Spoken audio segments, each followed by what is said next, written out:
1991, scientists made a discovery, headway, that really opened the door to this conversation. They discovered every human heart, 40,000 or so specialized cells configured in a way that creates a neural network in the heart. They're brain-like cells, but they're not in the brain, they're in the heart. And it's actually called the little brain in the heart.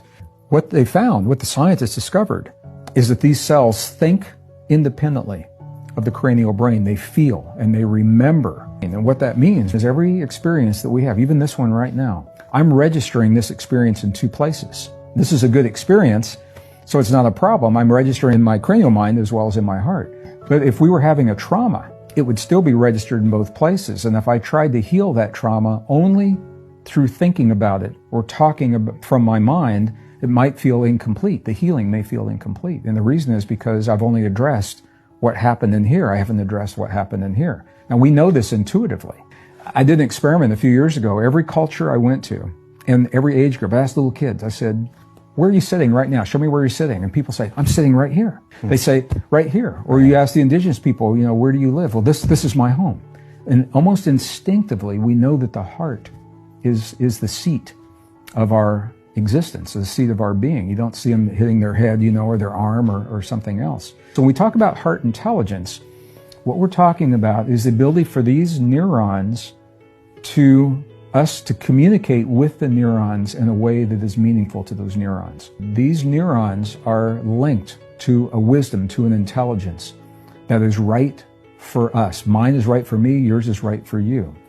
And any question that you ask this intelligence, it will answer you in a way that will serve you in that moment. It'll never tell you to do anything dangerous or anything that would hurt anyone else. And there's a technique where you can literally, touch your heart like this. And when you touch your heart, your awareness will always go to the place where you feel the touch. So when you call your attention into your heart center in this way, and you slow your breathing, just a few breaths slower than usual. When you slow your breathing, it tells your body that you are safe. You're in a place that's safe. And when you're safe, you feel safe, it's a switch. It's like an emotional trigger that frees the rejuvenating and the healing chemistry in the body, because the stress and survival chemistry is not needed if you feel safe.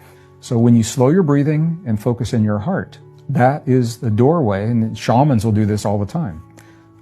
Monks, nuns, you see them do this all the time, to that heart intelligence. And I ask my heart, my heart, is this a safe flight for me to take? Because my head, if you ask your head, this is so interesting scientifically, because the brain's a polarity organ, left and right brain.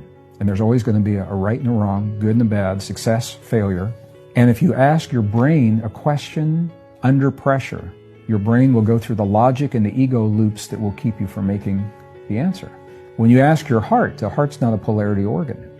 So you consciously free yourself from those loops into what is called heart intelligence. And generally your heart will answer. Your heart knows you very well. It's been with you a long time. Your heart will answer before you even finish the question.